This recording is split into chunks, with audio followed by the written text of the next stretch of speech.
Buletin Didik 29 Julai bersama saya, Syafri Izon Wahab. Assalamualaikum dan salam sejahtera. Guru perlu berikan penilaian secara jujur dan ikhlas berdasarkan prestasi sebenar dan kesungguhan murid berusaha membuat penambahbaikan. Penilaian sebenar oleh guru yang lebih dekat dan mengenali murid amat penting dalam membolehkan usaha melakukan intervensi bersesuaian terhadap sebarang kekurangan murid tersebut. Menteri Pendidikan Datuk Dr. Razif Judin dalam perkongsiannya ketika memenuhi undangan ke Majlis Sambutan Hari Guru Peringkat Wilayah Persekutuan Kuala Lumpur semalam menyentuh tentang pentingnya nilai kejujuran dan keikhlasan sebagai pendidik dalam memberi penilaian terhadap prestasi murid. Setiap guru harus berpegang bahawa tugas yang diamanahkan ini adalah untuk membina dan menyerlahkan potensi anak-anak didik supaya apabila keluar dari sistem pendidikan kelak, anak-anak ini mempunyai karakter yang hebat dan boleh bersaing walau di mana mereka berada.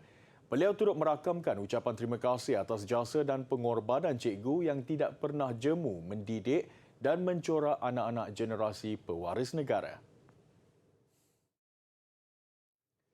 Sektor koperasi sentiasa memainkan peranan besar dalam meningkatkan taraf hidup masyarakat dan menjadi sektor ketiga penyumbang ekonomi negara. Begitu juga dengan gerakan koperasi sekolah yang memainkan peranan yang penting setaraf dengan koperasi dewasa. Gerakan koperasi sekolah yang mempunyai modal saham dan yuran terkumpul sebanyak RM29.6 juta dengan aset berjumlah RM416.86 juta serta perolehannya mencecah RM318.6 juta membuktikan koperasi memainkan peranan yang besar dalam menjana pendapatan untuk sekolah dan mampu mengimbangi aktiviti pengajaran dan pembelajaran dengan berkesan. Kementerian Pendidikan Malaysia menzahirkan rasa bangga dengan kesungguhan dan minat yang ditunjukkan oleh anggota koperasi sekolah dalam menjayakan koperasi sekolah sehingga berada pada tahap hari ini. Timbalan Menteri Datuk Muhammad Al-Amin melalui perkongsiannya berkata, dengan angka keanggotaan koperasi sekolah yang memberangsangkan, beliau percaya koperasi sekolah mampu membantu kerajaan menangani isu-isu yang berkaitan dengan kepenggunaan. Contohnya, penjualan barangan keperluan pada harga yang berpatutan dengan bekalan terjamin melalui program BA100. Ujarnya lagi, dengan keanggotaan hampir 2 juta pengguna yang terdiri daripada pelajar-pelajar, guru dan kaki tangan sekolah, ia boleh membantu kerajaan mengatasi masalah kos sara hidup melalui peruncitan koperasi sekolah. Selain dapat menjana pendapatan koperasi sekolah dan seterusnya menyumbang pertumbuhan ekonomi negara. Semalam beliau merasmikan Majlis Penutupan Pertandingan Deklamasi Sajak Koperasi Sekolah 2022 Peringkat Kebangsaan yang berlangsung di Wisma Ungku Abdul Aziz, Petaling Jaya. Berbekalkan barangan terpakai daripada tempat duduk kereta dan komputer lama, sekumpulan pelajar Sekolah Kebangsaan Gong Nangka mengubah salah sebuah sudut belajar menjadi tempat simulator penerbangan. Simulator pesawat yang diletakkan di pusat sumber sekolah ini turut lengkap dengan aktiviti simulasi dan ujian penerbangan. Guru Penyelaras Kelab Aeronautik SK Gong Nangka, Syed Hassan Syukri Tuan Hadi berkata, kos keseluruhan untuk membina alat simulator penerbangan ini hanyalah sekitar RM5,000 sahaja jika dibandingkan dengan kos bikin menggunakan peralatan baharu sebanyak RM20,000. Pembinaannya memakan masa hampir 5 bulan dan siap sepenuhnya pada September 2016. Pada awalnya kita bina sebuah simulator. Simulator ini kita modelkan mengikut pesawat Boeing 737 lah dari segi softwarenya.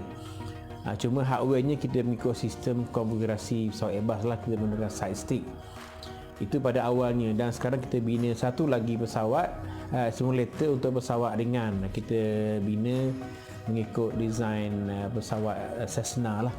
Dalam membangunkan simulator penerbangan ini, Cikgu Syed Hassan Syukri turut mendapatkan hikmat nasihat daripada juruterbang Qatar Airways serta jurutera simulator penerbangan daripada syarikat pengendali antarabangsa. Seperti berada dalam kokpit pesawat sebenar, pelajar berpeluang mengendali pesawat semasa pelepasan, navigasi serta pendaratan. Kita juga boleh gunakan simulator ini sebagai satu alat bantu mengajar lah, di mana dalam paparan ataupun display bagi simulator ini ada beberapa indicators yang pelajar ni boleh kita terangkan mereka, contohnya kelajuan pesawat, altitude, navigation dan sebagainya. Jadi kita boleh kaitkan elemen-elemen ini dalam dengan apa yang mereka telah pelajari dalam subjek tertentu lah. Alat simulator ini secara tidak langsung berjaya meningkatkan prestasi murid di dalam mata pelajaran sains, teknologi, kejuruteraan dan matematik, terutama berkaitan dunia penerbangan.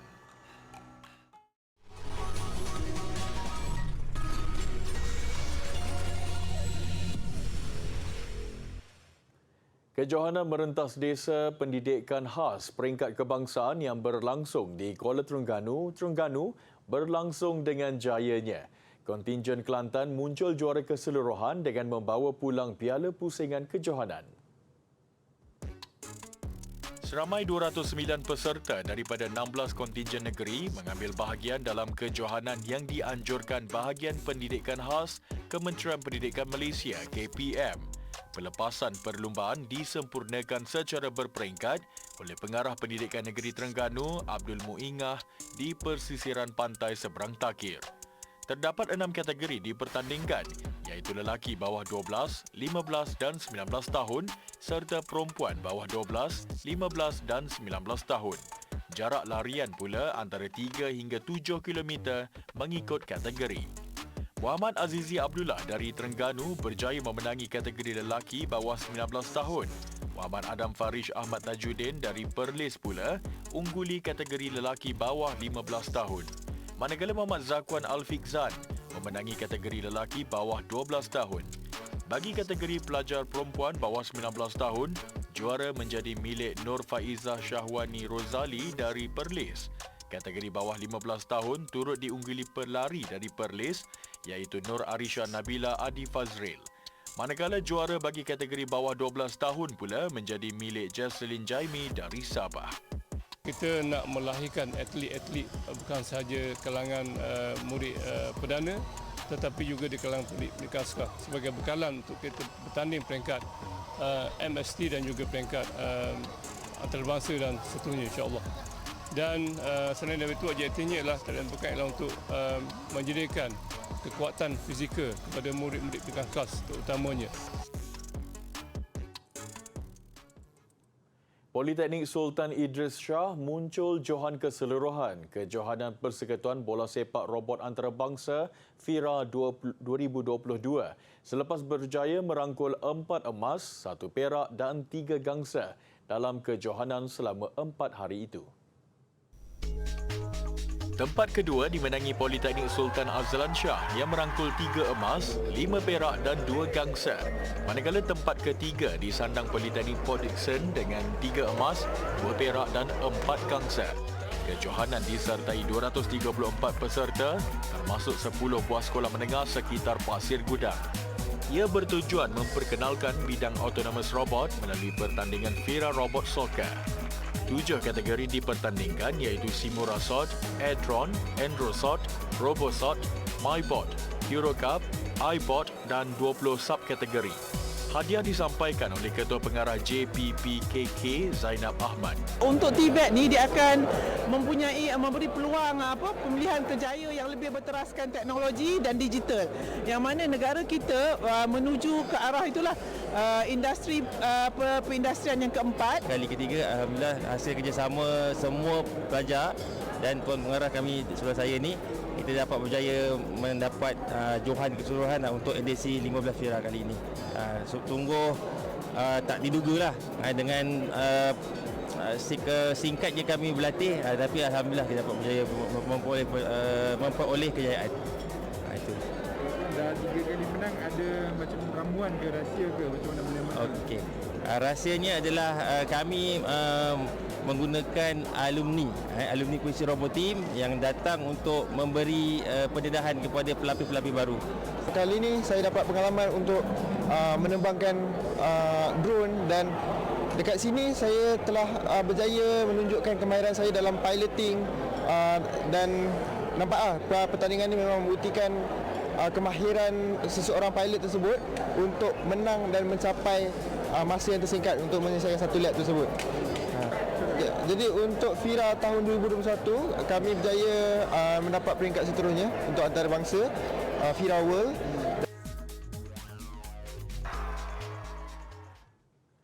Masalah harimau Malaya di ambang kepupusan hanya dapat diatasi jika semua pihak berganding bahu dan bersungguh-sungguh menyelamatkan haiwan itu.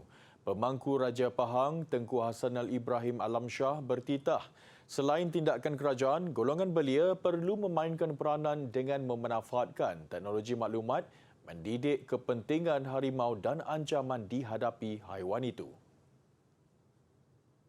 Menerusi kenyataan sempena Hari Harimau Sedunia hari ini, Baginda menitahkan semua agensi kerajaan perlu tegas melindungi hidupan liar dan habitatnya. Undang-undang tegas untuk melindungi hidupan liar dan kawasan hutan tidak bermakna jika tiada penguatkuasaan. Baginda yakin populasi haiwan itu akan bertambah jika semua pihak bekerjasama memastikan kesinambungan populasi harimau Malaya dan melindungi hutan negara yang kaya dengan pelbagai khazanah biodiversiti. Bagi pemeliharaan harimau Malaya di Pahang, titah Baginda, Jawatan Kuasa Hidupan Liar Pahang di bawah Majlis Biodiversiti Negeri Pahang diwujudkan untuk memerangi pemburuan haram. Selain itu, kempen Selamatkan Harimau Malaya juga dilihat meningkatkan kesedaran masyarakat terhadap isu pemeliharaan spesies tersebut. Baginda optimis, usaha sedang dan akan dilakukan dapat meningkatkan populasi harimau Malaya dengan membandingkan kejayaan usaha seperti itu dilaksanakan di Nepal, India, Bhutan, China serta Rusia.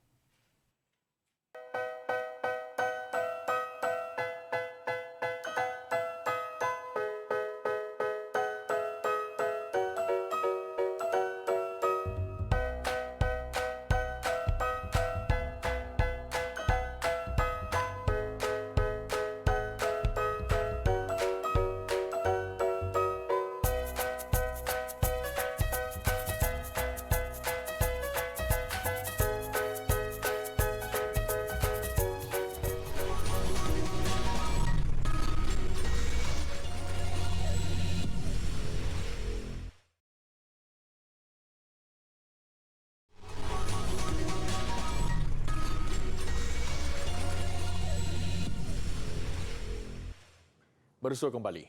Cermin mata realiti tambahan atau augmented reality AR dilihat mampu mengubah kehidupan 12 juta orang kurang upaya OKU pendengaran di United Kingdom. Sebuah syarikat tempatan memperkenalkan aplikasi yang boleh menukar perbualan langsung kepada paparan di cermin mata AR. Ia sekaligus menambah kepelbagaian akses untuk individu yang memerlukannya. Ini bukan cermin mata hitam tipikal. Josh Feldman yang mengalami masalah pendengaran sejak lahir menggunakannya untuk membaca setiap perbualan yang disampaikan kepadanya. Cermin mata ini dilengkapi ciri AR yang boleh memaparkan pelbagai kandungan dalam bentuk visual. Cara ini membolehkan Feldman mengikuti sebarang percakapan atau perbualan langsung tanpa perlu melihat pergerakan bibir mereka. Ia dilihat lebih relevan kini kerana ramai orang memakai pelitup muka. To have a conversation where you're not looking at the person that you're speaking to, wow. And I think the people who are hard of hearing would understand the feeling that I had when I had that conversation, which lasted about 5 minutes, and I didn't look at the person to my right once, and solely looked ahead. That could be it's a life-changing moment. Syarikat yang membuat cermin mata ini ialah X-ray Glass yang hanya ditubuhkan kurang 3 bulan lalu. Mereka menggunakan teknologi sedia ada, menggabungkan AR dengan transkripsi audio. I think the real breakthrough will be when we get smart contact lenses. That will be the thing that actually revolutionises this space. And the very first prototypes are just coming out, and they will go mainstream within the next 2 to 3 years. But then you will always be in an augmented reality world. Selain perbualan langsung, pemakai juga boleh menggunakannya untuk perbualan di telefon bimbit. Produk ini ditawarkan menerusi ciri premium dengan harga serendah RM55 sebulan. Manakala aplikasinya yang sudah pun digunakan ramai OKU pendengaran adalah percuma. Rangka dinosaur Gorgosaurus dijual pada harga $6.1 juta atau kira-kira 27 juta ringgit. Menurut firma lelongan Sotheby's, ia adalah salah satu dinosaur paling berharga yang pernah muncul di pasaran. Rangka haiwan setinggi 3 meter dengan panjang 6.7 meter dan mempunyai berat kira-kira 2 tan itu ditemui di Montana, Amerika Syarikat pada tahun 2018. Gorgosaurus pernah hidup di bumi kira-kira 77 juta tahun dahulu. Pakar paleontologi menyatakan bahawa haiwan berkenaan lebih ganas dan lebih pantas daripada dinosaur T-Rex dengan gigitan lebih kuat. I think there will be interest from both privates and museums. My experience so far with those clients of mine that do own dinosaurs is that they give them to museums. Where do you put this? I mean, very few people actually have the space to put something like this in their homes. And for those people that are in love with dinosaurs, part of that love is sharing it with other people. Penjualan itu juga menandakan kali pertama Sotheby's melelong rangka dinosaur penuh sejak ia menjual Zoo T-Rex pada tahun 1997 dengan harga $8.36 juta atau 37 juta ringgit. Adat pengebumian tempayan diamalkan oleh masyarakat di Sabah, Sarawak dan Terengganu. Menurut Muzium Negara, pentarikhan ke atas amalan ini di Gua Niah, Sarawak berusia akhir abad kedua sebelum Masihi, di mana tembikar tanah digunakan untuk menyimpan abu dan tulang mayat yang dibakar. Terdapat kesan-kesan damar yang digunakan untuk membakar mayat pada tulang-tulang yang disimpan di dalam tempayan. Terdapat juga beberapa kaedah pengebumian tempayan diamalkan masyarakat di Sabah dan Sarawak, di mana beberapa individu dimasukkan ke dalam satu tempayan. Dengan kaedah ini, mayat dibiarkan reput di tempat yang selamat. Kemudian tulang serta tengkorak diambil dan disusun di dalam tempayan untuk dikebumikan dengan meletakkannya di atas lantai gua-gua batu kapur. Masyarakat Kelabit di Sarawak pula meletakkan tempayan mayat berhampiran struktur megalit yang dibina khas di suatu kawasan di dalam hutan.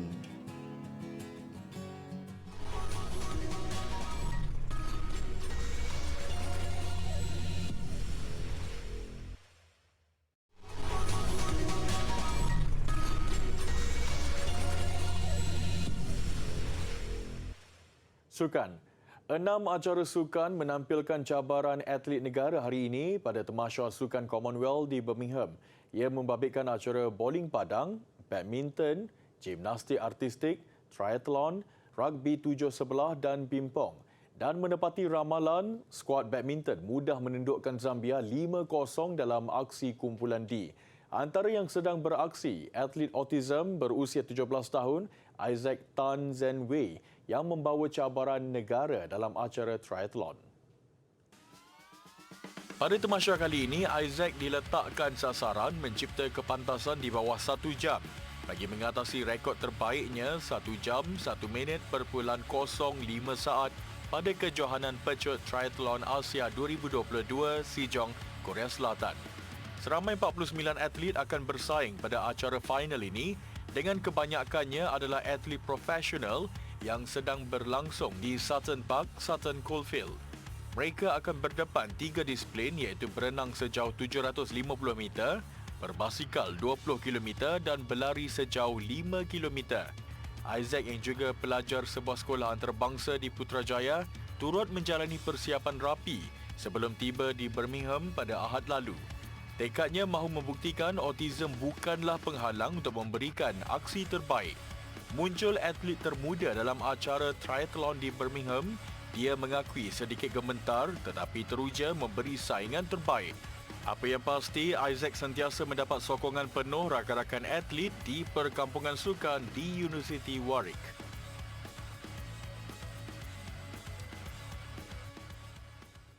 Dalam pada itu, Tamasya Sukan Commonwealth Birmingham 2022 dibuka secara rasmi awal pagi tadi di Stadium Alexander Birmingham. Tumpuan semestinya terarah kepada kontingen negara yang berjalan megah diketuai atlet squash wanita Aifa Azman dan atlet powerlifting Boni Bunia Augustin. Stadium Alexander meriah dengan pelbagai pertunjukan kebudayaan dan tradisi masyarakat Birmingham yang dipertontonkan dalam bentuk tarian, nyanyian dan lakonan kepada 30,000 penonton yang hadir. Suasana penuh warna-warni dan menghiburkan. Sudah tentunya yang paling dinanti adalah perbarisan masuk semua 172 negara Commonwealth yang mengambil bahagian. Malaysia adalah kontingen ke-42 yang diperkenalkan menerusi kemasukan mengikut benua diketuai negara tuan rumah England. Aifa Azman dan Boni Bunia Augustin paling berbangga selaku pembawa jalur gemilang. Edisi ke-22 kemudiannya dirasmikan Prince of Wales, Putera Charles yang mewakili bondanya Ratu Elizabeth. Tiada nyalaan obor, namun Birmingham menggunakan imejan kristal sebagai simbol bermulanya tamasya. Upacara diakhiri dengan pertunjukan bunga api ringkas dan persembahan artis popular. Tamasya 11 hari ini menghimpunkan lebih 5,000 atlet yang bertanding dalam 19 jenis sukan. Sementara itu, pakaian rasmi kontingen negara di upacara pembukaan antara yang menjadi tumpuan. Busana yang direka berlambangkan paradigma bunga kebangsaan iaitu bunga raya yang diberi sentuhan batik abstrak. Ia melambangkan keharmonian dan perpaduan rakyat Malaysia, simbolik bagi menyemarakkan semangat patriotisme atlet. Atlet lelaki berbaju Melayu berwarna krim berbutang 5 dilengkapi kain samping bercorak melambangkan kegagahan. Manakala atlet wanita berkebaya pendek ala kebaya peranakan dengan diberi suntikan moden. Ia turut dilengkapi selendang organza bersulam melambangkan kepelbagaian budaya dan etnik dalam keluarga Malaysia. Sukan Commonwealth Birmingham juga pastinya cukup istimewa kerana memiliki sentuhan rakyat Malaysia iaitu maskot tamasya yang menjadi tarikan utama. Berupa seekor lembu bernama Perry, ia dihasilkan menerusi idea adik Emma Low, rakyat Malaysia berusia 12 tahun. Rekan Emma terpilih selepas memenangi acara mencipta maskot yang disertai ribuan kanak-kanak berusia 5 hingga 15 tahun di sekitar Birmingham dan West Midlands pada tahun 2020. Menurutnya, pemilihan lembu jantan sebagai maskot adalah berdasarkan nama tempat yang terdapat di kota Birmingham iaitu Bullring. Emma turut hadir ke Birmingham kira-kira 2 jam perjalanan dari rumahnya di Bolton bersama ibu bapa serta adiknya yang dijemput khas sempena upacara pembukaan rasmi di Stadium Alexander. Kekejohanan tenis ITF, gandingan negara Hau Sheng Kuai dan Said Agil Said Naguib gagal menempah tiket ke separuh akhir. Mereka tewas 1-2 kepada beregu dari Jepun. Tertangguh sehari selepas dihentikan semalam susulan hujan lebat, gandingan Hau Sheng Kuai dan Said Agil Said Naguib kembali meneruskan saingan suku akhir di Pusat Tenis Jalan Duta. Permainan kemas berjaya dipamerkan beregu negara apabila mengatasi Shinji Hazawa dan Kento Takeuchi dengan kemenangan 6-4 pada set pertama. Pertarungan sengit terus disajikan kedua-dua pasangan pada set kedua. Terikat 5-sama satu ketika, Sheng Kuai dan Said Agil tidak bernasib baik, tewas 5-7. Set penentuan terus menyaksikan penguasaan beregu Jepun yang menamatkan permainan 10-5 untuk mara ke separuh akhir. Kekalahan yang dialami Sheng Kuai dan Said Agil bermakna berakhirnya cabaran negara pada kejohanan ini. Tempat penampungan air bersejarah Basilika Sistine di Istanbul, Turki dibuka semula selepas ditutup 5 tahun. Paparan versi terbaharunya yang lebih menarik mengakhiri buletin didik. Saya Syafri Izon Wahab, salam hormat dan kita jumpa lagi. Assalamualaikum.